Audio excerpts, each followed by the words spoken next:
vocês estão? Tudo bem? Espero que 100%. Aqui comigo tá tudo ótimo. Bom, sou o Jean, muito prazer. Especialista front-end no PicPay e músico nas horas vagas também. Trabalho há mais de 10 anos profissionalmente com desenvolvimento web. Sou apaixonado demais por interfaces UX, UI, derivantes dessa parte de interfaces. E uma coisa interessante sobre mim é que eu comecei a programar bem cedo, com 12 anos de idade, então eu costumo dizer que tem mais tempo da minha vida que eu programo do que eu não programo. E eu pude ter o privilégio de ver alguns conceitos serem evoluídos, alguns conceitos deixarem de ser relevantes, e o Design System foi um deles, né? Então eu pude ter o privilégio de acompanhar desde as primeiras definições conforme foram surgindo na internet e eu sou sortudo demais por isso e eu quero transmitir esse conhecimento para vocês aqui agora, beleza? Mas afinal, o que é Design System, né? Já vou partir para a definição aqui, que vocês vão se surpreender demais, que é sensacional.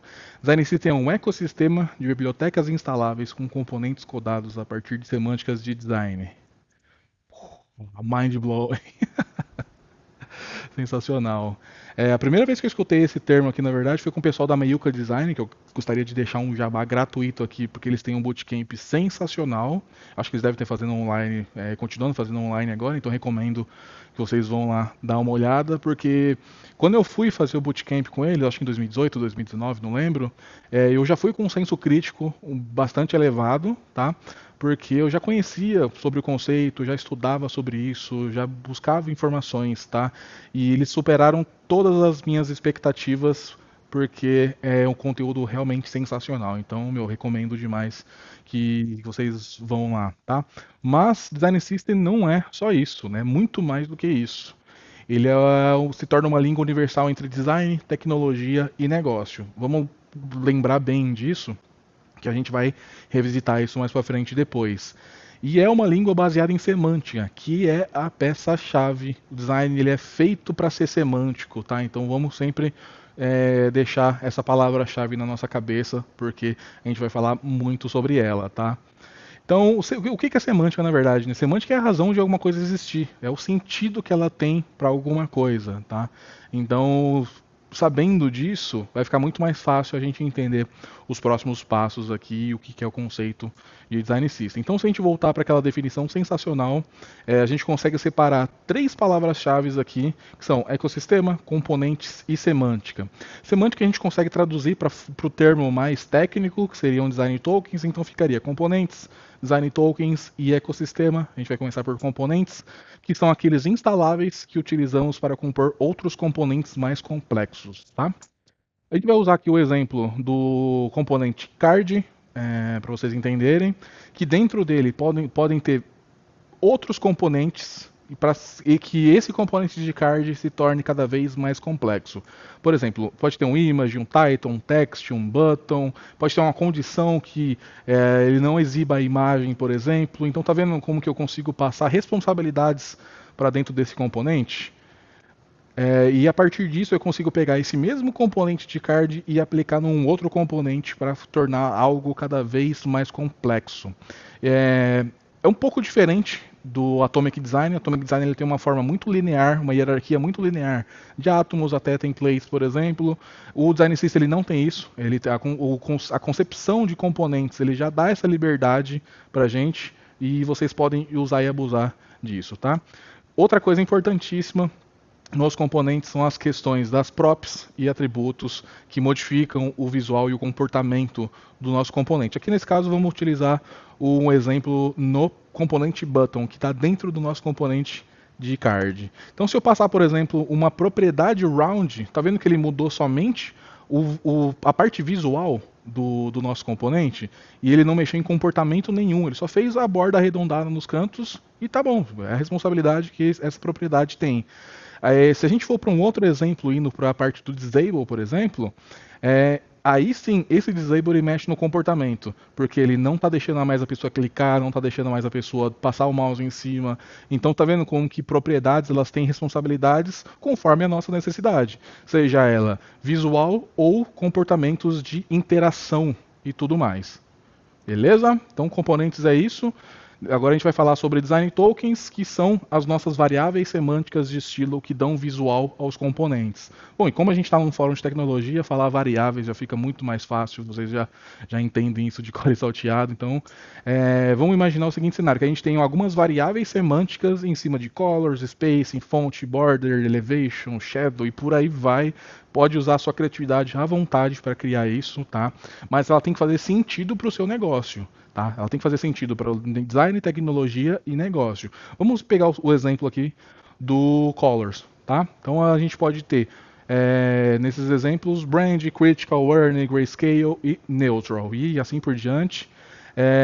Para a gente aplicar uma semântica em cima dessa paleta de cores, muita gente utiliza esse conceito de 0,50, a profundidade de 0,50, né, até 900. Então tá vendo como que isso torna cada vez mais semântico? Vou dando uma razão daquele valor existir, porque ficar decorando hexadecimal é realmente muito chato, é quase impossível você decorar uma paleta de, sei lá, 10 cores, e cada uma com seus valores internos. Então, sabe, essa padronização de profundidade, 0,50 até 900, fica muito mais fácil. E a gente pode ir além, colocando essa cor com um contraste recomendado, para que a gente consiga colocar um texto em cima. Tá vendo como que isso vai se tornando cada vez mais semântico e mais fácil de assimilar? Esse que é o segredo do design token, mas a gente consegue ir além ainda, tá?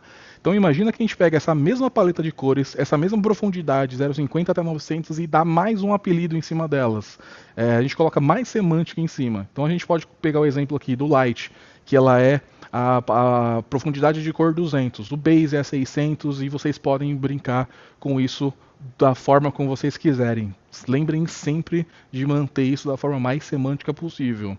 Então aqui a gente tem alguns exemplos de uso, tanto na camada de SAS, como que a gente faz para acessar isso com os adaptadores de design token para SAS, JavaScript, iOS, Android, design também tem os seus adaptadores, enfim, qualquer outra plataforma que você precisar dar suporte, tem que seguir exatamente o mesmo padrão. Os valores têm que ser exatamente o mesmo. A fonte de verdade tem que ser exatamente os mesmos. Então a gente pode pegar o exemplo aqui do alias, por exemplo, color.brand darkest. Então tá vendo como que fica fácil assimilar essas coisas? Eu já sei que aquilo quer dizer uma cor escura. Então fica muito fácil a nossa experiência de desenvolvimento fica muito mais padronizada. Então tem casos dos spacings, que aqui no nosso caso, nesse exemplo, a gente utilizou dois em formatos de número, né, de 0 até, sei lá, 10, 20, 30, dependendo do contexto do nosso negócio, mas vocês podem muito bem utilizar strings, valores, né, como XSmall, Small, Medium, Large, Extra Large, que muitos design systems, muitos frameworks de estilização, eles utilizam esse padrão também, não tem problema nenhum. Vai do contexto de negócio que vocês estão inseridos, do seu negócio e do seu projeto também, tá? Fontes são exatamente a mesma coisa. Está vendo como que a gente tem o grupo de funções fonte, que dentro dele tem o size, por exemplo? Então a gente consegue colocar cada vez mais profundidade em cima dessas informações. E aí que está o grande segredo do negócio. E aí, uma outra coisa, que uma variável semântica, ela não necessariamente precisa ser uma variável. Ela pode ser uma função também, que você passa, por exemplo, typography.title e dentro do parâmetro você coloca xlarge. Então, esse conjunto, esse design token, ele é um conjunto de valores, ou seja, ele está aplicando font size, ele está aplicando line height, ele está aplicando font weight. Então, tá vendo como que apenas um valor que é muito fácil de eu assimilar e muito fácil de eu aprender, muito fácil de transmitir para outras pessoas, eu consigo ter uma carga muito mais rápida de entrega de software, beleza? Então, agora pegando esses conceitos, né, de design token, vamos voltar para aquele componente do card, que a gente estava vendo antes nos componentes, e vamos aplicar ainda mais semântica em cima deles. Então, na parte das margens e tudo mais. Então, spacing.size 2 entre a imagem e o título, spacing.size 1 entre o título e o texto, spacing.size 3 entre o texto e o botão. E dali atrás o spacing.padding 1. Então tá vendo como que fica muito fácil assimilar as coisas que estão acontecendo no nosso código? Isso tem que ser uma linguagem universal. E a gente consegue também criar helpers, funções que vão ajudar a gente cada vez mais a programar de maneira eficiente, para que nosso design system seja cada vez mais eficiente. Por exemplo, o caso do aspect ratio. Quem nunca na vida e sofreu para fazer uma imagem ou algum elemento na tela com aspect ratio aí, colocando position, colocando margem top, com porcentagem. Sim, eu já sofri muito com isso também. E lembrar dessas coisas, às vezes a gente não lembra como que isso é feito, tem que pesquisar e tudo mais, mas aqui você já tem uma forma muito mais fácil de acessar isso. Spacing.aspect ratio. Acabou. A responsabilidade disso é aplicar aqueles componentes, aquelas propriedades no nosso elemento. Boa? Então a gente pode fazer isso com typography, pode fazer isso, enfim, com elevation, com shadow também. Shadow geralmente é um cálculo de cores, de umbra, penumbra e tudo mais. Então, sabe que dá pra gente ir nessa profundidade toda aí. Design Tokens é isso. Agora a gente vai falar brevemente sobre o ecossistema. Não dá pra gente falar tanto em detalhes assim, tá? Então por isso que eu recomendo vocês se aprofundarem mais no assunto, que aqui eu só estou nivelando o conhecimento para que essa palestra seja bem democrática para todo mundo. Então, o ecossistema é onde tudo se conecta. Então, a gente precisa voltar para aquela definição lá. Design System se torna uma língua única e universal entre design, tecnologia e negócio. Então, vamos pensar da seguinte forma.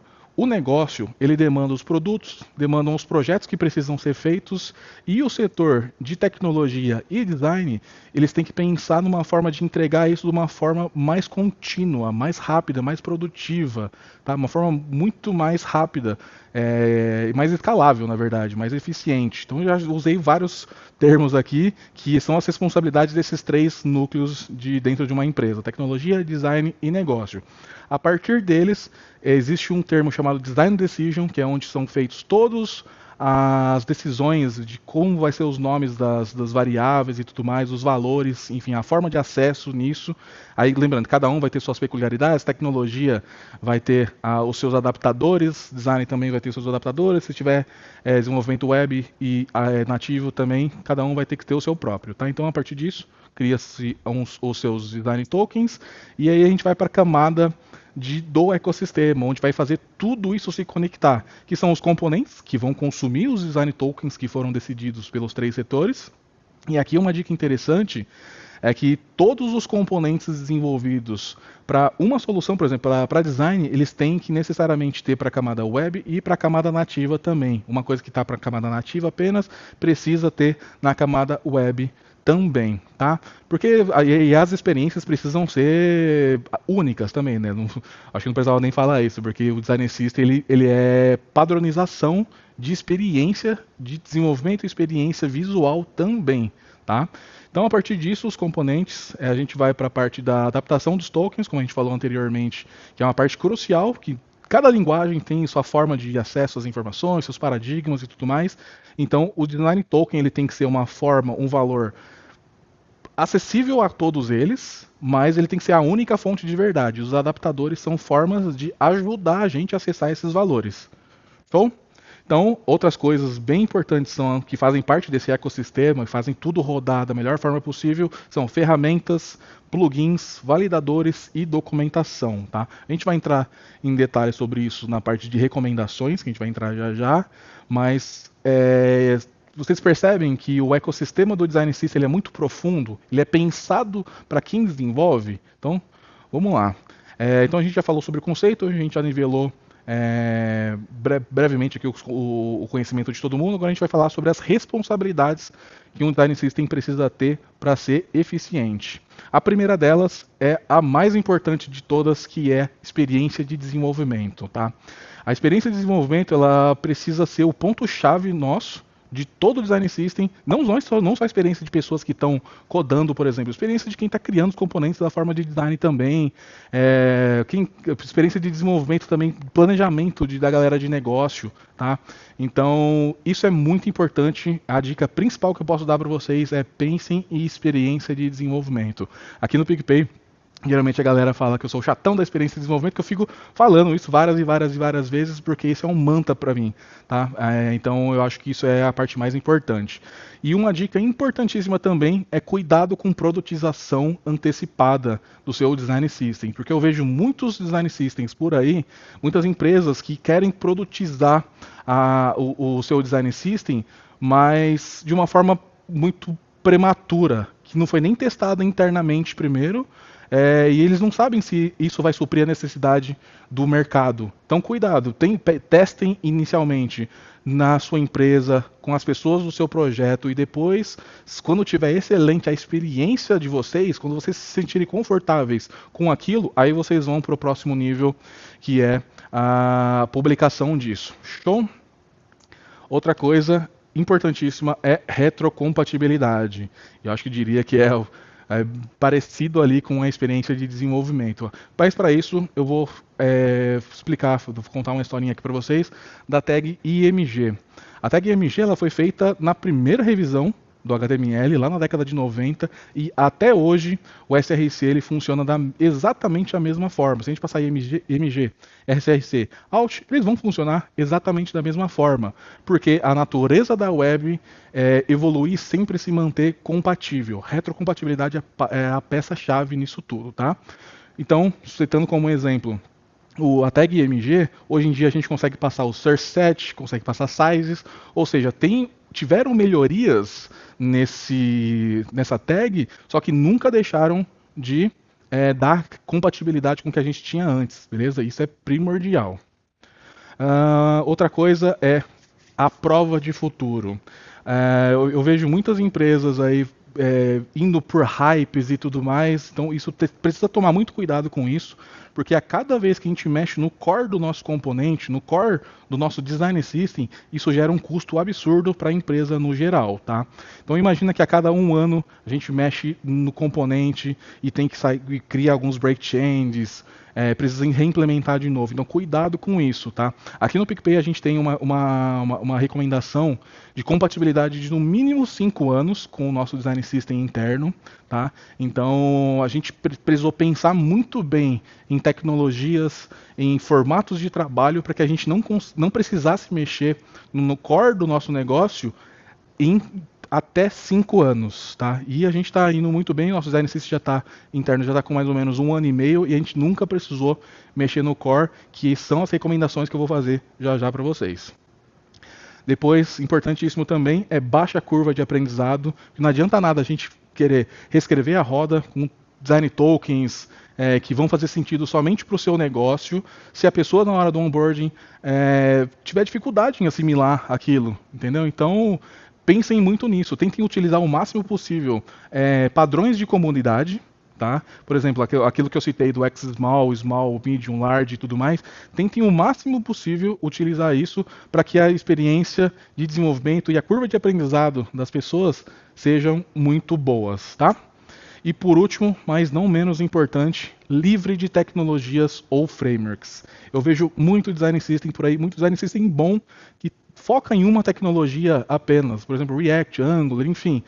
Eu acho isso muito ruim, mas pode ser o contexto do negócio, pode ser a necessidade que a empresa tinha, mas eu acho isso ruim, porque vamos imaginar que a gente tem um design system feito em Angular, por exemplo, porque a empresa inteira trabalha com esse framework, e algum squad específico ela precisa trabalhar com React por N motivos. Isso pode acontecer, acontece muito em várias empresas por aí. Então, imagina se a gente só tivesse alguma coisa em Angular. Esse projeto em React, ou ele ia ter que criar um outro design system, ou ele ia ter que fazer um monstrinho para entregar o software conforme o look and feel que a gente tem de padrão da empresa. Então, muito cuidado com isso, tá? E tem tecnologias já para suprir essa dificuldade, tá? Que a gente vai falar na parte das recomendações, que já é agora. Então, falamos sobre responsabilidades, agora a gente vai falar sobre recomendações, e a principal delas é Web Components, os famosos Custom Elements. Mas aqui não vou entrar tanto em detalhe do Web Component, acredito que muitos de vocês já saibam, e se não sabem, dê uma pesquisada lá, porque vale muito a pena aprender esse conceito. Mas para isso, eu vou falar sobre o Stencil, que ele faz um output muito performático e tem uma experiência de desenvolvimento muito boa também, porque o Stencil é um conjunto de ferramentas para a construção de Web Components reutilizáveis e escaláveis. Então, é um conjunto realmente muito bom de ferramentas que foi selecionado a dedo para fazer com que a gente tenha um output tanto em Angular, React, Vue e também Web Components Vanilla com um código só. Olha a mágica que isso traz pra gente. Então ele usa TypeScript, que eu até esqueci de colocar aqui também, mas tem JSX, Rollup, Storybook, Jest, Sass, enfim, um monte de ferramenta sensacional escolhida a dedo que pensa sempre na nossa experiência de desenvolvimento. E olha como que o código fica bonito, o código fica muito bem organizado, porque ele pega vários paradigmas de programação do Angular, por exemplo, que é ali o caso dos decorators, @components, @prop, ele é baseado em classes, tá? Então, tipo, ele tem forte essa camada do TypeScript.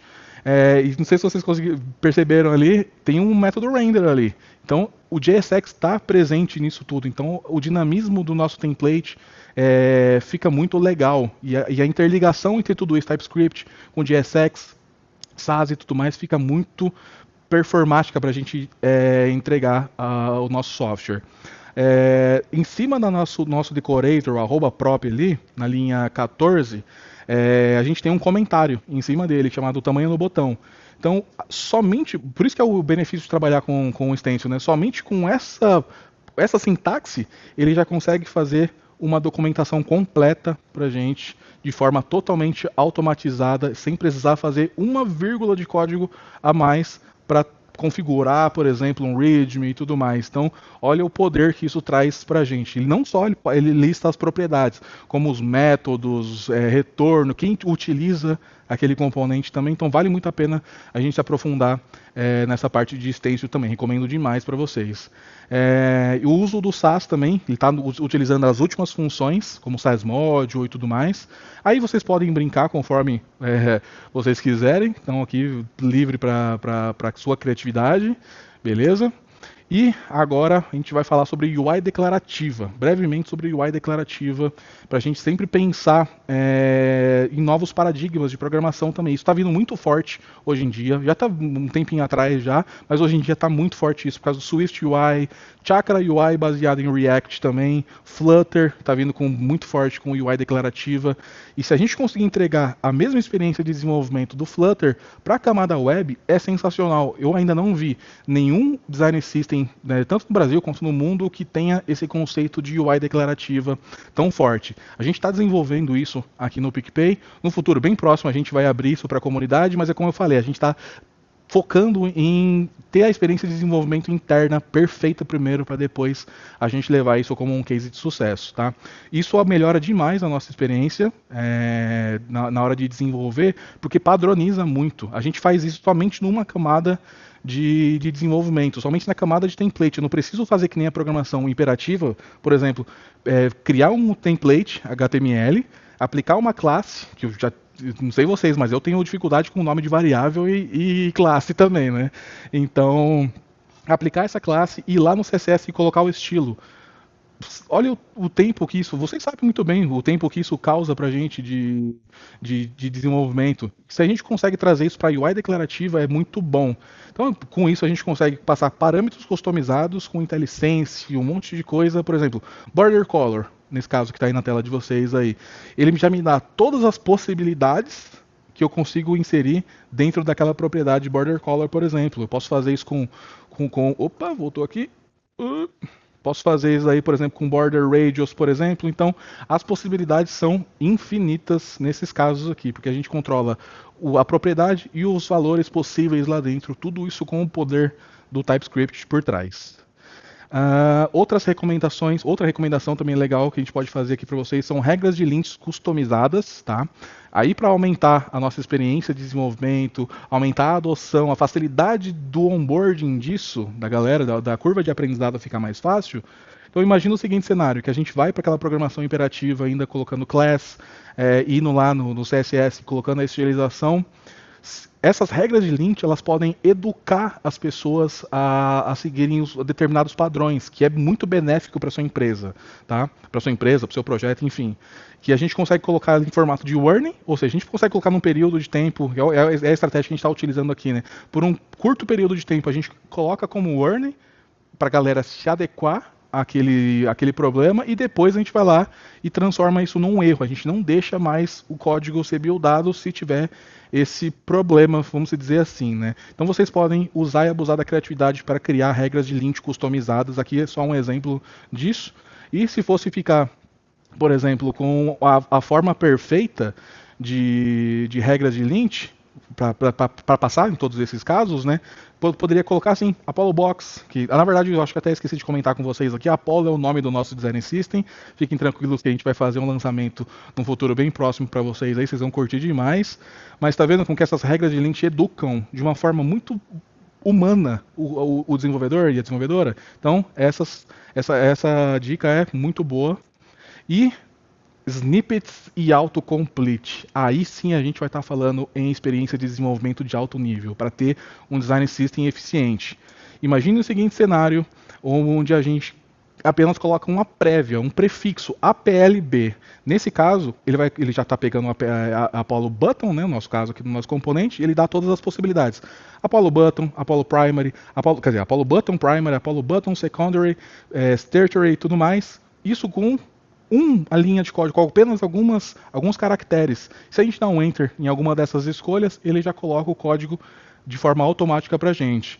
Então, imagina, isso aqui é um código de uma linha só também, já dá um benefício, uma experiência muito melhor, uma performance de entrega muito melhor para a gente, mas em um caso de componentes mais complexos, que a gente precisa de várias propriedades de forma obrigatória, olha como que isso vai ficar sensacional. Com uma linha de código, que na verdade com alguns caracteres, e eu vou lá dar um enter na escolha que eu quero, isso já se torna várias linhas de código. Meu, isso é muito bom e aumenta demais e torna com que o nosso design system seja cada vez mais eficiente.